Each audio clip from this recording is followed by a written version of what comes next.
Okay, I am so excited to be back with Natalie from Yours Inflight. So, if you missed the last video that Natalie and I did about private slash corporate aviation flight attendants versus, not versus, but compared to commercial flight attendants, I would love for you to watch that video after you watch this one because it is a deep, deep dive into all of the ins and outs, and there's a ton of basic information there that we're going to build on today. You don't have to go watch it right now. You can watch this video. You're already here. We don't want you don't have to leave.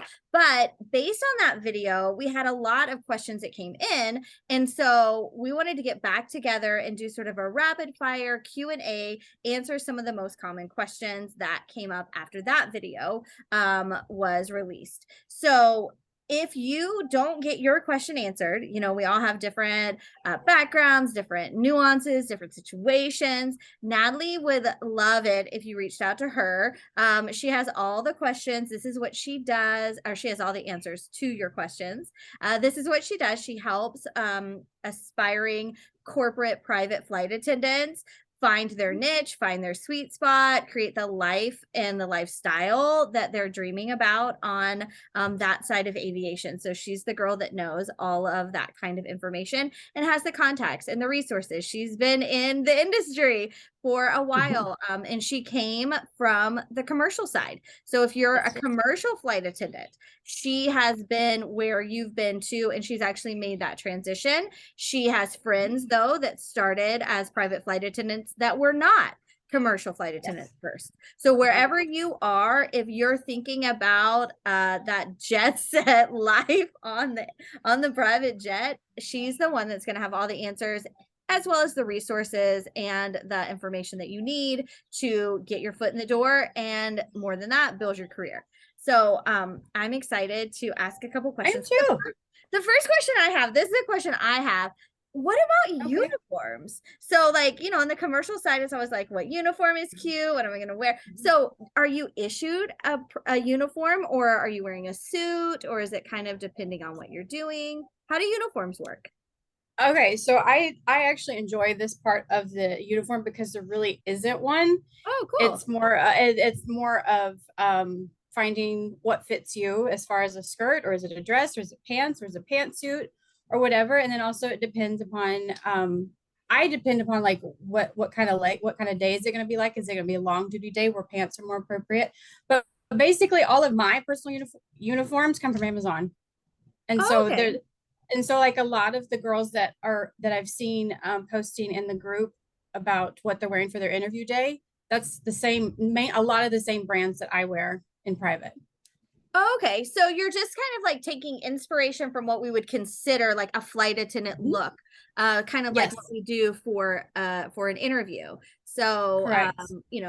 right above the knee, business wear, no sleeveless, like that kind of thing, kind of more. Correct. And then even then there's a little bit more leeway. It just because there's an opportunity to be more of yourself, your personality Okay. shining through. So it's not uncommon. Royal blue is one of my common colors that I wear, and I don't really see that in a lot of other uniforms. Some of my friends, they'll do different colors. They'll do a jacket one day for red if they're going for like a football team, they're going to like a Oh, football good. game, or like just to be more in tune with what the purpose of the trip is. And also to clarify, the uniform part that I'm referencing is from a contract standpoint. And then there are some charter companies that do have uniforms that you fit into there. So it just depends on Oh. where in private aviation you are. So if you end up with like maybe a NetJets or Wheels Up, they maybe will have at least a They do. more guideline or a uniform. Oh, okay. They do Okay. have a uniform. Yes. Oh, I didn't perfect. make that clear before. Yes. Yeah. Okay. All right. Okay. I love that. So it's nice, I'm sure, to be able to sort of like fit where you're going to, or what you're Yes. doing, like the vibe, Mhm. because I mean, it's all part of the presentation, right? It is. Food, Yep. the clothes, all of that. Good. Good. So Another example to showing your personality, the Kentucky Derby was a few weeks ago. Some of the flight attendants took that into their consideration of their uniform. There was one yeah. of my friends that she's on a Part 91 account, and she had a hat. a big old hat. Perfect. Good. Of course she did. You know, Why so would she she could. not? That's Right? amazing. Yeah. Okay, good, good. Now, all right. So now I have another question for you. If there was one class that you would recommend someone taking, let's say like a culinary or a language class or like a hospitality class, like or first aid, what is like a class if someone is they've already kind of started their applications and you know they're in that waiting game where they're just trying to feel like trying to like up their resume or bulk up their resume, what would be the top thing you would recommend for that? Okay. Safety training at either flight safety or Okay, aircare good. facts. Those are the two. Do not go anywhere else for safety training. Those are like the Yale and Harvard, and that are the most recognized by everyone. Okay. So there's I fell into that in the beginning of going to the quote unquote wrong safety training, but it actually propelled me forward of like totally committing. Okay. So everybody's in their different spot in life, but air care facts and flight safety are, you will not go wrong if you go with either one of those for the flight safety. The Perfect. second aspect is doing anything culinary. Da Anything Vinci, culinary. Good. Okay. yes, anything culinary, because then you Taking can have, notes. This is good. Okay. okay. I I love highly it. recommend two different ones. Da Vinci Inflight, let's see. Da Vinci Mhm. is here in South Florida in Fort Lauderdale.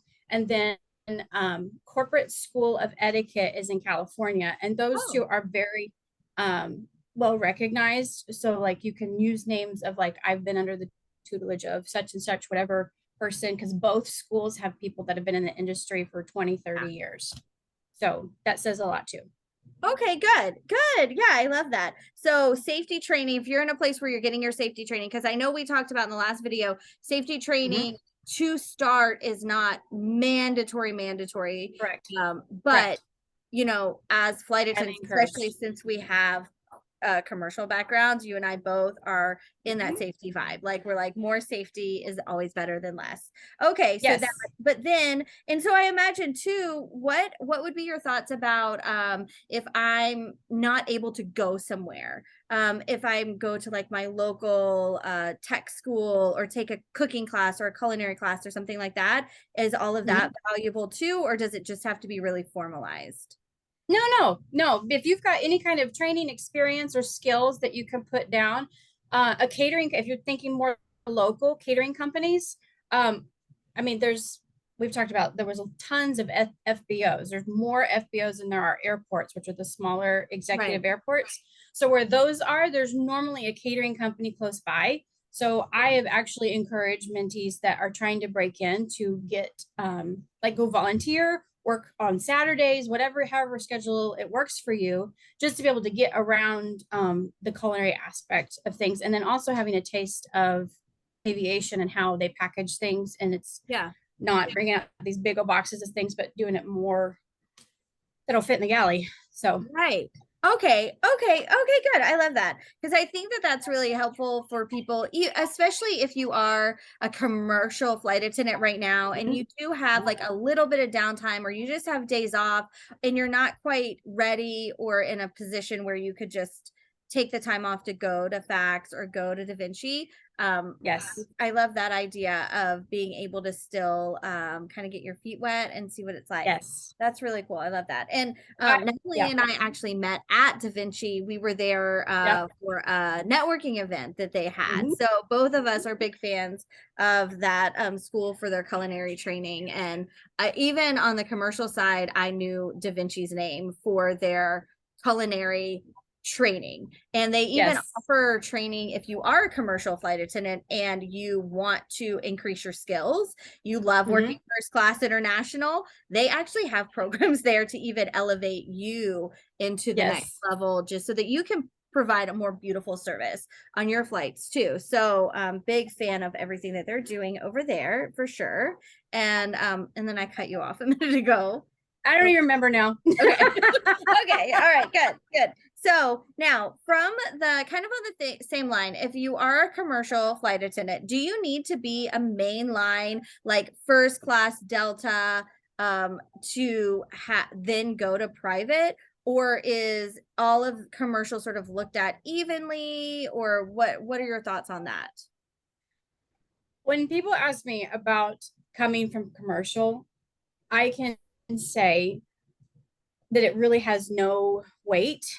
There's differing opinions about that. There's some that say don't say you're coming from mainline because they think that you are conformed to this is how you do it, when it has absolutely nothing to do with the way private is. I saw it as a benefit. I found it to be a benefit from experience because there were some people that liked that I had that safety mindset already, while the customer service was just natural. So yeah. Okay, yeah, and that makes sense. I mean, and we see that even on the commercial side too, because people will ask me, should I be a regional flight attendant first before? And it's like, no, you shouldn't be a regional flight attendant first. That's not a should. Right. But if you are a regional flight attendant, great. If you're not, great. You know, whatever opportunity like presents itself first. Like you're saying, the benefits, yeah, if you go to regional flight attendant training first and then you go to mainline, you already know you can open the lab from the outside. I remember when I learned that, blew my whole freaking mind. Like things, right, you already have learned. So you do have a little bit of a platform to stand on, but it's not like, you know, I deserve to do this because I did that. So yeah, so it's kind of like in the way you present it too, because if you do show up, you know, with all those shiny wings, like I'm this, that, the other. I mean, in any interview, flight attendant interview, you're gonna that kind of stinks. It kind of has a smell to it, you know, and that's not what anyone's looking for. Yeah, it does kind of like it's like on you, you know. So okay, good. I love that answer. So kind of where you are now is a great place to start if you have this desire to wherever you are. Yeah. So what's oh, go ahead. I'm saying if you don't have any aviation experience, if you're coming from a nursing background or a golf caddy or, you know, or a lifeguard, it doesn't matter. Whatever you're doing, and this is what you decide to start doing, it doesn't matter what your experience is. If you as a person have the natural qualities of being able to serve and wanting to help people, however that looks like, everything else comes into play. It comes into place, that falls into place. I love that. And that's going to be everyone who just heard her say that, wherever your goal is in aviation, that's the truth. I mean, honestly, it is. Yeah, it is. So, either side. That's my belief. Either side, commercial or private. If you're supposed to be there, it will happen. Because you can learn the things you need to learn to do either one. You know, so if you are, let's say, let's do two scenarios. One, let's say you're a stay-at-home mom for the last 10 years. Kids are grown now. You have been thinking about private aviation. You don't have any flight attendant background, but you've been volunteering at the PTA and making all the cakes and like you're good at the stuff, right? What would be your first next step? What do you recommend? What first comes to mind is you would be perfect for a Part 91 family that is a husband and wife and children. Because you have that mother mentality and maternal that comes naturally to you. So when you have children in the family on board, your mind is instantly already going towards different snacks and creativity ways of doing that. Me, not so much, because I don't have children. So it comes a little bit more of a challenge to me, but I get there. But for someone that has it already, you have a leg up on me. Okay, so you're saying that, so the first thing would be to think about reach out to you because you have the network, but that would be, I love that. Okay, so that would be kind of like a really good fit. See, perfect. Just like she said, no matter what your background is. Let's say I'm commercial flight attendant. So I've been a commercial flight attendant for 20 years now. I've done my career. I'm at the place where I could retire, and I could retire from my airline, keep my flight benefits, but I want to do something more. What do you think would be my best next step? Reach out to me. I will start guiding you in that direction.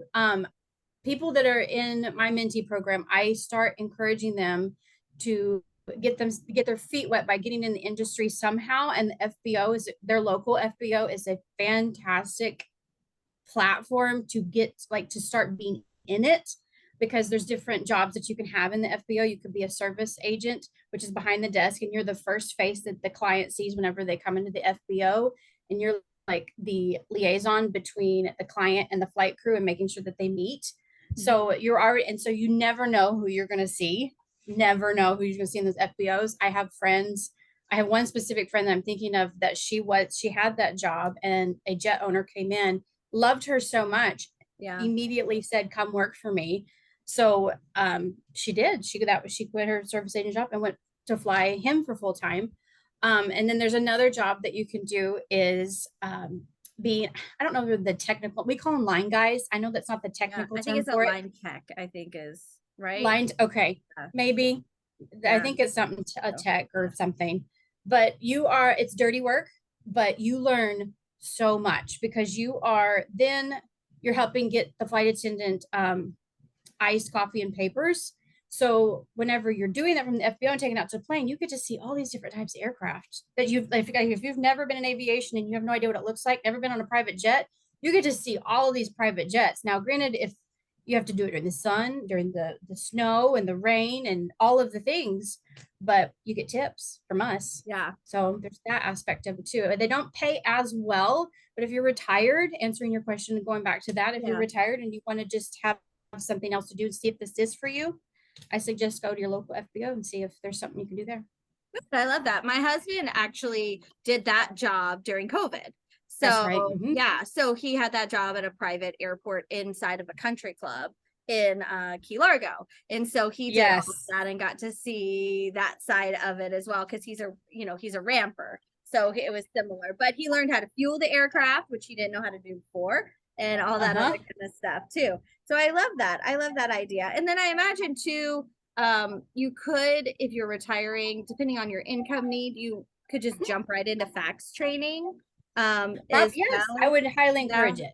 Yeah, and then kind of just go in that direction. Good. And I love what you're saying about you never know who you're going to meet, because I've heard plenty of stories about people who are working first class and having someone say, give them a business card and say, I'm really looking for someone to do this or that. Everything from like manage my yacht to work on my private jet to, so and then that can always sometimes connect together depending on where you end up and things like that too, because there is so many opportunities, which I know you've kind of opened my eyes to this. And then as I've just been sort of paying attention over the last probably 2 years Jason got the job, I'm just like, there's so many different there's families, there's companies, there's corporations, I think debunking the myth that it's just all rich white oil guys that have private Thank you. Yes, because it's not. It's not at all. Or movie stars or rock and roll or whatever, it's not. It's a lot of families, a lot of businessmen, a lot of business people, because time is money, and it's just so much more quicker for them to get on a private jet than it is to go through TSA, be at the airport 3 hours early, all that kind of stuff too. And to kind of help people to see if that really, like, I debunking the myth of like it's just so far out there and so far out of reach. I wanted to bring it to the table of, I like to use the example of, there's families that are like Duck Dynasty. You don't have to be fancy for them. They're just ordinary people. Then you got the politicians, and then you got the celebrities, and then you've got different companies in your hometown. Like I looked up Arkansas to see what was in Arkansas. Dillard's is there. There's just different, and Walmart is there. So there's different companies that you wouldn't even, McDonald's, Home Depot, Bank of America. If you're in North Carolina, it's just, there's so many things that even still, I still think, oh wow, they got aviation. Of course they do. Like you wouldn't, like Kentucky Fried Chicken. I'm using fast food all of a sudden, but just companies that you wouldn't. I don't know where that came from. No, that makes sense, because you think those are like low brow kind of things, but like, I mean, $1 burger as a private jet. Do it. Yeah. That's so cool. I love that. That's really, really neat to think about. And then I, with some of the broker or I guess that's the right word, or some of the companies, it's people with shares. So you're not flying executives around, it is like the one family vacation, or the couple events that they're going to from time to time, or the Kentucky Derby that they go to every year, or the Masters. I know I saw pictures of Augusta Airport with the number of aircraft that they had jammed into the tiny little Augusta airport for the Masters. You know, just even just like events like that where maybe you're not on seeing the same people all the time. So what do you do? Do you usually see exactly the same people, or do you have a couple accounts, or how does your like I from have personally work? personally, I have two Part 91 accounts that I contract with on a regular basis that I Okay. have that I one of them is I once a month for a week, 7 to 8 days, just depends. And then the other one is more sporadic whenever the owner has company on board. When it's just him, he doesn't need it, doesn't want it. But whenever Okay. he has the captain requested that we have somebody on board from a safety standpoint. So there's that aspect why it would be valuable to have safety training because it brings more job opportunities. But Yeah. whenever he does long trips, he's trying to talk him into doing the longer trips to have somebody on from a safety standpoint. But it's his bed, it's his house, it's Yeah. his jet. So that's something that I'm incredibly respectful of saying, reading the body language of don't want anybody around me right now. And Yeah. but yeah, that's what I personally do are two Part 91 accounts, and they're both very vastly different too. Oh, wow. That's interesting. So it'd be like if you had someone who came in and helped you just when you were having parties at your Mm-hmm. house or something. I hear Mm-hmm. Sophie. So if you have, yeah, so like we have a, you know, I have a party. So I have someone that I every year come or whatever and do it. But as opposed to just always serving the one guy or whatever. Like, so I think that even just that little example, it sounds a lot less pretentious than I think we probably from the outside Yes. would look at. Like he Yes. doesn't need I mean, he's got you on retainer, but like I don't need her to like plate up my, you know, He don't want it. charcuterie He like board truly, every single yeah, time. he truly, Like I yeah, don't care. Right. he Yeah. doesn't. He doesn't. In fact, he prefers to take care of it himself. Like he knows it's his kitchen, the Yeah. galley. So anyway, yeah, Take very his shoes different. off, snore if you want, like right without having like an audience, I'm sure. Okay, good, good. I love that. Okay, so let's see. Other I know that so one thing I think that's different, or I don't know how to phrase the question, but private flight attendants make a lot of money. Would you say Mhm. that's true, not true? Like, how do you kind of like, oh, they make a lot of money? How do you kind of navigate that kind of question? That's a great question, and one of the most common questions. It's the commercial. I'm coming from commercial, and how much do you make? Right. Um, you can make a lot of money. I consider that I'm doing well. I haven't always. It takes work to get to that point. So to kind of put it in perspective, if you are just starting off, I normally suggest finding one of the charter companies that hire newbies, which there are several. Then that pay is not as it's probably equivalent to commercial pay, roundabout. It just depends on which Okay. charter company. It ranges there. One of the lowest ones is 45 a year, and then the highest that I have learned about is 72 a year. And then that one, they have bonuses and other things that you can do, like if like each time that you have to clean the aircraft for per leg is $100 kind of thing. So there's Yeah. different ways. So there's a wide range there. And then if after the charter, there's the Part 91, which is the private owner, like that's you fly them.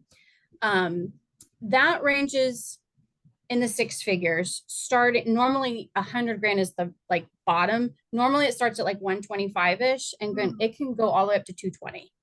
It depends upon just different requirements. Like there's something like the guy I have, he doesn't need me that much. But then there's other private owners that do a lot of traveling. So there was one I actually was interviewed for that I was trying to decide if I wanted it or not, but it was truly 365, seven Wow. days a week, 24 hours a day. And you had to be within 2 hours of the airport, and Mm. and you had to be ready to go when they called you. And so for like that kind of perspective, if you had something like that, you have a lot of negotiating room for some really serious money, because you basically don't have a life. But yeah, Right. it's really wide. And then from my perspective of the contracting, where I do trips by the day, it can range. There are still some that haven't come up to the par. There's still some, but it's okay. 650 is like the lowest. Normally the average right now is between $700 and $800 a day. And then the highest I've been paid is 1,000, but there are some on the West Coast that are getting paid I want to say 12, it may be 1100, but Wow. the West Coast gets paid more than the East Coast, but even Florida is the lower paid. And then even New York is, it kind of Nice. goes LA, New York area, and then Florida in the average That of makes sense. pay. Yeah. Yeah. Mhm. I mean, that's not surprising. That makes sense. Okay. So when you say charter company, can you tell me what you mean by that? Because Sure. we have kind of like charters sort of on the commercial side too, but that's like Omni or, FSI, Okay. Sun Country. So we're not talking about those though, right? What are we I talking about? appreciate you bringing that up. Yeah. Yes, you were correct. We are not talking about that. So a charter company is what they have considering floating aircraft. So which means the airplane never goes home and it's always quote unquote out on the road. Loading. So then the flight attendants or the crew will then can live anywhere. So they're called home based. And Okay. then they will airline them Yeah. positive space, pay Yeah. for their ticket to get Bed to the headphone. aircraft, and then Yeah. stay on that aircraft with the same crew and then fly their 4 days, 5 days, 2 days, whatever it is, and then come home. Sometimes you don't have to airline, sometimes it's at home. But charter itself is people paying for a leg, a particular destination from point A to point B. Okay, so if I'm only a little bit rich and I want to go to the Kentucky Derby, I would charter a jet for the You Kentucky could, Derby I guess. Yeah. once a year, Yes, you right? So maybe can. like once a year, me and my whole family, like this is part of our Yep. vacation, we splurge and we charter a jet, but we don't own Yes. a jet all the time. So it's kind of Correct. that. Okay. Yeah. So it's Yep. like renting a vacation house or renting a nice car when you go 100%. to Vegas or something like that. So it's just You kind of got it. okay. And plus it could also be easier than, trying to get in depending on how big I bet like for the Masters, I bet if you had like 10 people in your family to buy Mhm. commercial tickets, I bet charting a jet would almost be comparable sometimes. Probably, it Yeah, probably is. yeah, depending on Probably where you're is. coming from. And also depending certain events like that, like the Super Bowl, all of those big events, they're they're more higher priced because of the demand. But if you're all going to St. Martin or whatever, that would be Yeah. something to consider too. Yeah, Mhm. that's true. Yeah, or we're all going to Disney World on a random Yep. week, Yep. and maybe we all charter a jet instead of buying 15 airplane tickets. Oh, that's really Yes. interesting. So that's a really good thing to think about too. So there's a lot of different people that use private aviation, Yes. and there's a lot of different opportunities. Is this something you can do seasonal since we're talking about like events and things like that? If you are a Mhm. commercial flight attendant and you're loving it, you don't want to leave it, but maybe would that be an option to maybe Of do course. seasonal Yes. part-time? How would that work? I'm glad that would be the contract work. Okay. So I also want to stress it's not what you know, but who you know. If you don't take anything away, it's who you know, not what. So Okay. because of that, in contracting or doing part-time and seasonal, however you want to word it, it's networking with the FBOs in your area, sending out emails to the operators everywhere, just introducing yourself, sending your resume. Um, yeah, it's totally easy. I mean, not easy. Take that back. It's totally doable to Yeah. do both. Okay. And so you could just be um almost like on call, but without a requirement. So they could call you and say, Yes. hey, I've got a trip this weekend. Or maybe if you Mhm. know that you work the Kentucky Derby, the Super Bowl, and the Masters every year, you block that out in your schedule and you're like, I'm going to work a flight. I love these three things. Yes. Yeah, that would be really cool Especially too. if, especially if you did such a fantastic job that they remembered you, like you Yeah. decorated, like if you decorated it for the Super Bowl and had all of the Super Bowl things, they'll remember that. They'll remember Oh, how that'd be they'll cool. remember how you made them feel. So that Yeah. it's totally possible that, yeah, it's who you That know. excites You got me. that I'm like, connection. what? Go to Hobby Lobby, get your stuff, and just like So be like the yes. queen of the Kentucky Derby flights. Oh, that would be cool. Yes. Okay, good. I love that. I think Yep. that's really exciting. Because another thing I just want to mention from the commercial point of view. So for everyone that's listening, most commercial airlines have a clause in their handbook, their employee handbook, that you cannot work for another airline. Okay. So Mhm. Okay. pretty much all of them do. If you're employed by one airline, you cannot work for another airline. But although you could work on an airplane. So if you are working for a family, if you are working for even these Part 91s, probably even the charter companies, if they're not airlines, you can do both. And part of the reason I found this out was, like I said, when my husband was on leave from his airline, part of, since he was still employed, he could not work for another airline. So he actually asked for permission. We were living in the Keys. He asked permission if he could work as a ramp agent for, I think it was Envoy, American Eagle, you know, part-time. It was like 12 hours a week. And they were like, no, cannot work for another airline. But he was able to get the job at the airport working as a ramper at an airport because he wasn't employed by an airline. So this is sort of like if you happen to hear like, oh, I can't work for another airline, or there's rules about working for both. From what I've read, the employee handbook, this is not a conflict of interest. This is not working for another airline. So you can do both if you want to do both. And I know people who do both. I know Southwest flight attendants who give away all of their trips so that they can just work private and make money and keep their flight benefits. Not like suggesting that from an official point of view or anything. I just know people who do it. You know, and it's within the bounds. I mean, if you can make that work, then it's within the bounds. So you have lots of options. You can do both. You can go ahead and you can gradually. I mean, if I was a commercial flight attendant, I would probably try to just get my feet wet. And then once I kind of get everything up under me and I'm making enough money to replace free flight benefits and insurance and things like that, then you can jump in. And that's totally doable, right? We don't have to just it is. cut it off. Yeah. Yeah. I mean, I want to make sure that it's not necessarily easy. But each person's story is completely different from the other one. It's a matter of finding out what works for you. Like, do you have to work your 45 hours a month, or can you drop everything? Right. Like, so you can totally still work for the company, but yet pick up private trips. Yeah. And then if you can't, like, not even, and if you still have your flight benefits where you're not retired, where you can still book the jump seat. Some of the private flight attendants will not like me saying this, but I would use that to my benefit to get to trips. So living in Florida, I see trips all the time in New York. So if I had the opportunity to get there, to be like in an ASAP trip of 8 in the morning, but you can book a jump seat tonight to be there, do it. Yeah. Yeah. And that's a good point too about knowing your handbook, because, you know, your flight benefits are for personal use. So depending on how I forgot about that. Yep. Depending on how you're thinking about personal use, you know, I'm personally going to go spend the night in my personal hotel tonight. I don't know what's happening tomorrow. Oops. Right. I mean, I'm not trying to tell people to be dishonest, but just knowing, I think part of it is just knowing what it is. No one wants to be caught off guard, you know, and like you were saying about sometimes airlines have minimums too, you know, not every airline does. And that's going to be in your contract, like your union contract for most people. So knowing your contract, knowing how many hours you do have to work on one, just so that you have all the information and you're in control, you're doing what you want to do.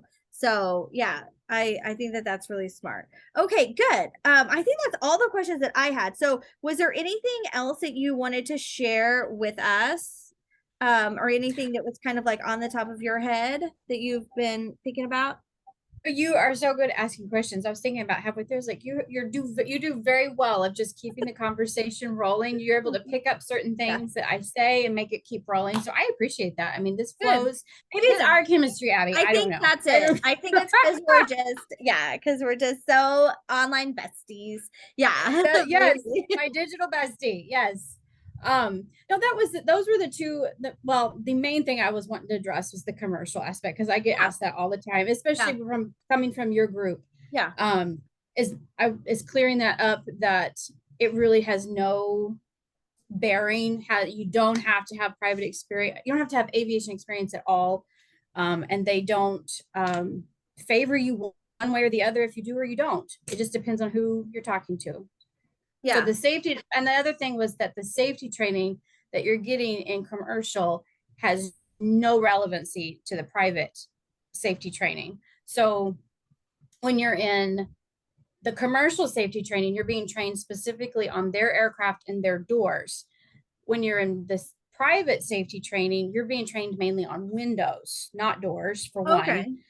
And then flight safety in Savannah, they actually have a training for the BBJ 737. Okay. where you have where they teach you how to open the door, and they have a slide and it goes down into the pool. So there's that aspect of it too. But the safety trains are even completely different because there's, for one, there's no doors. The doors are Okay. normally handled by the So that's pilots. okay.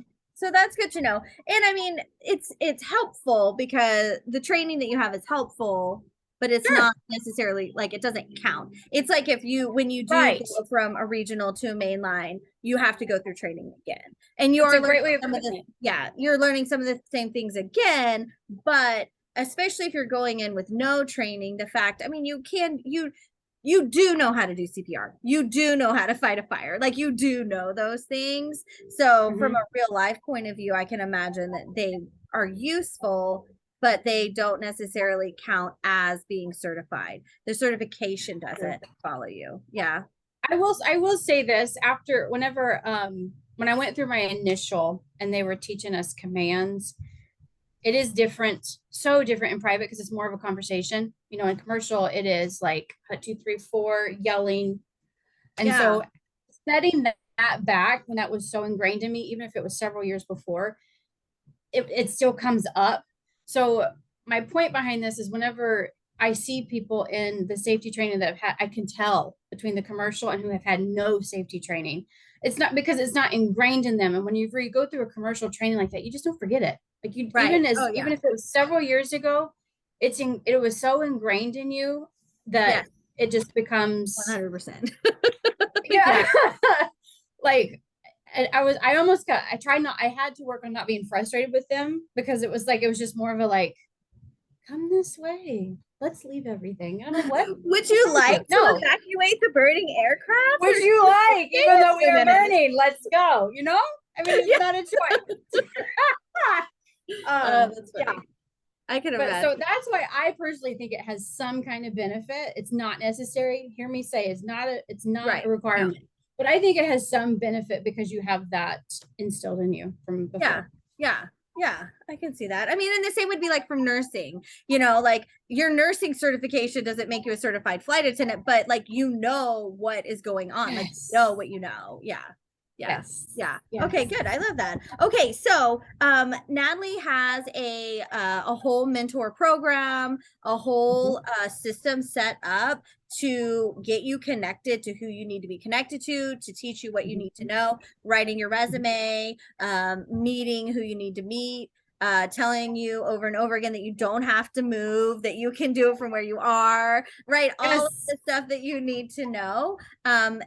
to get your feet wet, whether you want to go ahead and try before you do your facts or your flight safety training, or if you want to you know, go that way first and get that in your resume all shored up, whatever you want to do, however you want to do it. Natalie is mentor, like she said the word mentee and mentor several times, and I think that's such a great word. I'm a coach. I coach people. Yeah. That's different than mentoring. Mentoring is walking alongside you, and you know, both are valuable, but Natalie's really a mentor, and so I respect that a lot too, because that's a little bit different than what I do. So I Mhm. think it's necessary though for your industry, because what's the one thing we're all supposed to remember? It's not what you know, it's who you know. It's So who it's do who you you know? know. Yes. Who do So you that was know? our one thing we had to remember. And that's why Natalie can't just coach and say, go over here and say this. She has to Yeah. say, let's go over here and let me introduce you. So I know. that's why it's a little different. So where can they find you and where can they get connected with you to find out if